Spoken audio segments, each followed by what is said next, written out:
लंगेट में अल्हम्दुलिल्लाह इंशाअल्लाह इरफान पंडितपुरी नए एमएलए होंगे। और मैं एक बात बता दूं सरकार को, the fairness of this election will be judged by लंगेट रिजल्ट। बच्चा बच्चा जानता है कि पंडितपुरी साहब वहां जीती थी, और ये मैं जानता हूं और इरफान जानता है कि उसकी लड़ाई वहां के लोकल कैंडिडेट के खिलाफ नहीं है, पूरी एस्टेब्लिशमेंट के साथ। वो पूरी एस्टेब्लिशमेंट के खिलाफ लड़ रहा है।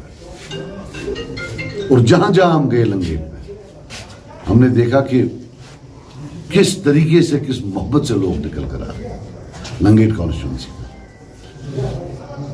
लेकिन उसका अल्लाह जानता है और मैं जानता हूं कि कैसे जो है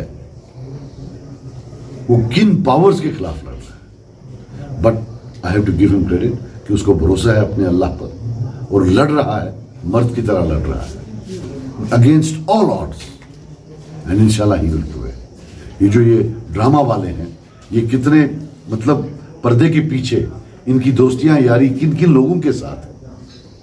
अगर कश्मीर के लोगों को सही पता चल जाए तो वो तो they will be shocked, is this the person who we voted for.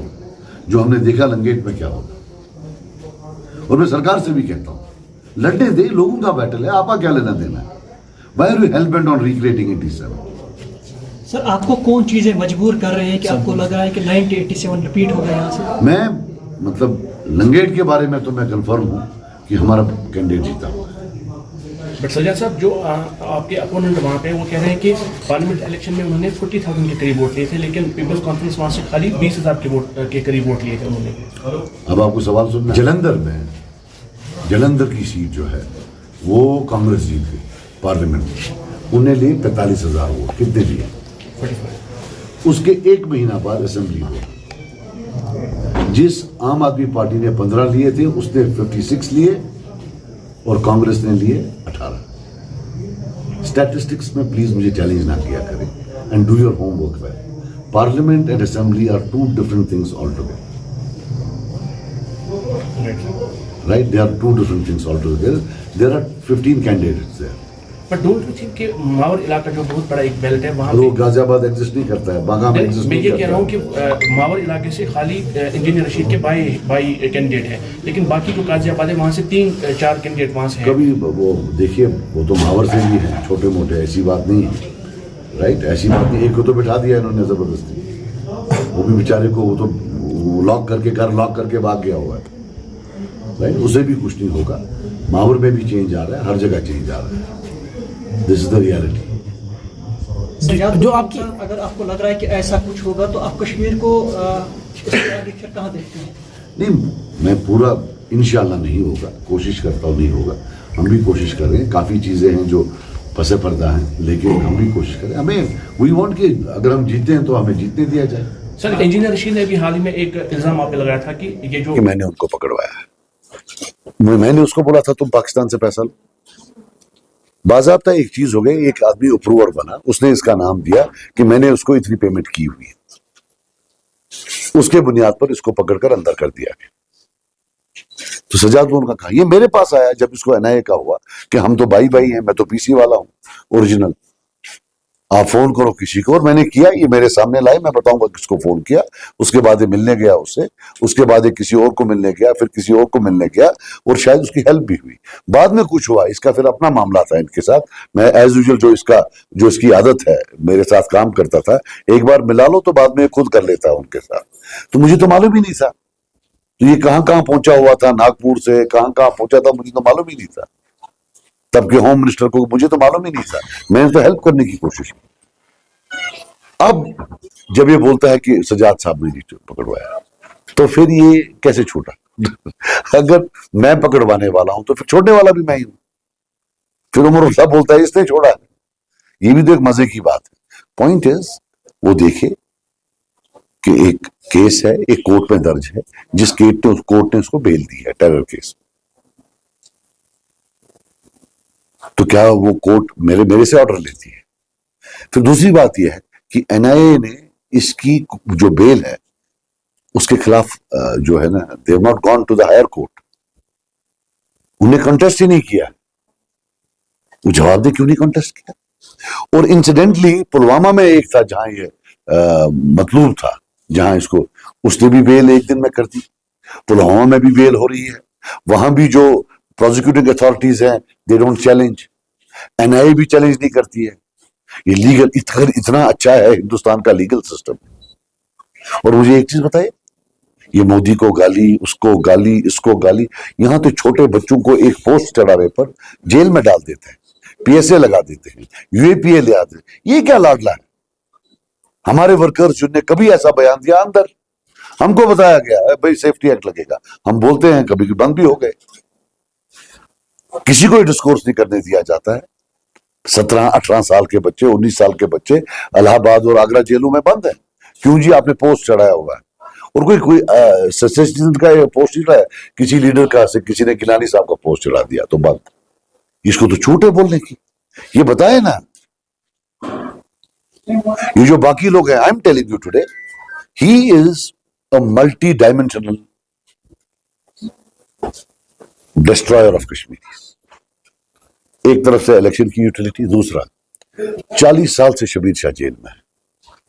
But what Delhi is showing the world कि देखिए, जेल से एक बंदा था, टेरर चार्जेस पर था, वो लड़ा, जीता, हमने बेल दी। शबीर शाह की 40 साल की दास्तान खत्म, यासीन मलिक की उम्र कैद की दास्तान खत्म, मसरत आलम की 30-35 साल की दास्तान खत्म, वो कासिम फक्तू साहब की शायद 40 साल की या 35 साल की जेल की दास्तान खत्म। He is basically to divert attention. वो भी एक इसका इम्पैक्ट। किसी को बेल नहीं देते, किसी एक को बेल नहीं दी, मर गए जेलों में। सराई साहब की डेथ हुई, अल्ताफ अंतोष साहब की डेथ हुई, उनको तो एक दिन नहीं छोड़ा। केस सेम है, टेरर चार्जेस सेम है। Are there good terror charges and bad terror charges? कि गुड टेरर चार्जेस वाले को छोड़ दिया जाता है, और is it good behaviour and bad behaviour? कि साहब अगर तू मेरा बना बनता है, गुड बिहेवियर है तो कर ले। So let him not pass value judgements. वो हो गया bore, people know who he is. अब मेरे को गाली देने से कुछ नहीं होगा, वो खुद जस्टिफाई करे कि हाउ कम ना पुलवामा कोर्ट में कोई चैलेंज करता है, ना एनआईए कोर्ट में। वो एनआईए जो कि मानती नहीं जब तक सुप्रीम कोर्ट के तक नहीं चली जाएगी, उन्हें चैलेंज नहीं किया। सजाद साहब, जो इस केस में विटनेस है, उनको despite having the medical complication they were not given the bail. तो इस पर क्या कमेंट है? भाई साहब, मैं आपको बात बताऊं, जो इसका एक स्पोक्समैन है वो तो अप्रूवर है, उसने तो इसके खिलाफ गवाही दी है। ये क्या मामला चल रहा है? क्या मतलब, it is it smells of it is such a, मतलब हु डू दिस? लोगों को पता है क्या नहीं? और जो कहीं ना कहीं एस्टेब्लिशमेंट के साथ मिला हुआ है वो इसके साथ है, वो इसके साथ है। अब वो यासिर ऋषि हमारे साथ था, स्टेज पर बोल दिया कि जी इसको एनआईए ने बोला था इसलिए यहां गया था। तो क्या आज एनआईए ने बोला अब इंजीनियर रशीद के साथ जाओ? मतलब अगर एनआईए ने बोला था कि सर सजाद साहब के साथ जाओ, तो क्या आज बोला आप इंजीनियर रशीद के साथ जाओ? आज कैसे वहां? सो जब आप किसी पर उंगली करते हो ऐसे, तो 3 उंगलियां तो आपकी तरफ होती है ना।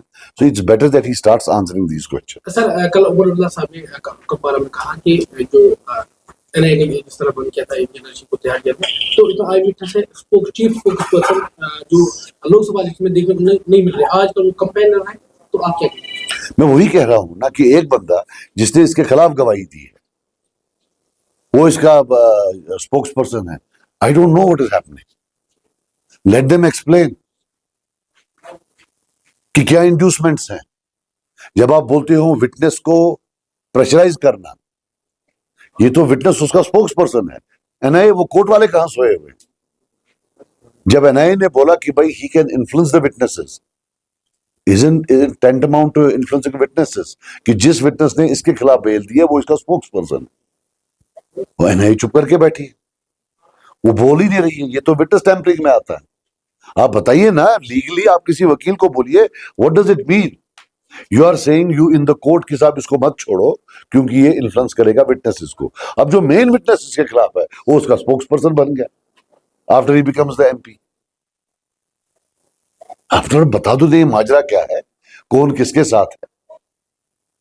बाकी जो ये बात करता रहता है, इसने कल राम माधव जी का नाम लिया कि जी सजाद लोन कुछ राम माधव कुछ बोला था, तो लोग तो कहते हैं उसके साथ बैठकर चाय पी रहा था। सो ये ना बताए, ऐसी बात ना करें, हर एक पर उंगली उठाना, हर एक पर उंगली उठाना विदाउट दिस, उधर से फाउल लैंग्वेज इस्तेमाल करना, this it won't help. Let him answer clear cut. बाकी हम क्यों बंद करवाएंगे, हमारे अब तक क्या है, इसका मनी लॉन्ड्रिंग का केस है, पैसा खाया हुआ है, करोड़ों रुपया खाया हुआ है, डॉक्यूमेंटेड कम है, कैश में बहुत ज्यादा लिया है, उसके बाजाब्ता डेट और टाइम दिया हुआ है, इसका जो है लोकेशन तक, जियो लोकेशन तक जो है जब इसने डिलीवरी ली है वो तक है एनआईए कोर्ट के पास। ये क्या बोलेगा? सच अब इंजीनियर किसी और को करता ही नहीं, वो सिर्फ मेरे खिलाफ है, मींस फिर बीजेपी ने मेरे खिलाफ भेजा है। अब सब लोगों को इंट्रोस्पेक्ट करना चाहिए कि मेरे साथ क्या कर रहे हैं। जब शूट कर दिया तो बोला ऐसे, अब शूट कर लिया तो बोला ऐसे। अब ये बंदा सबको पता है किसने छोड़ा हुआ है। सरकार के बगैर टेरर केस में बेल मिलना मुश्किल नहीं है, नामुमकिन है। सरकार आंख मारती है तो हो जाता है, वरना नहीं हो जाता। अब ये आकर सिर्फ मेरे खिलाफ बोल रहा है, इसका मतलब जिन्होंने इसको छोड़ा है उमर साहब के खिलाफ कम छोड़ा है, मेरे खिलाफ ज्यादा छोड़ा है कि तू इसको टारगेट कर, और वो कर रहा है बिल्कुल बखूबी, बड़ा अच्छा काम कर रहा है। और अल्लाह का लाख करम है, जितना मैं बखुदा कह रहा हूं कि सबसे ज्यादा फायदा तो मुझे हुआ इसकी गालियों का। जब एक डिस्क्रेडिटेड पर्सन गालियां देता है किसी एक इंसान को तो उसकी क्रेडिबिलिटी बढ़ जाती है।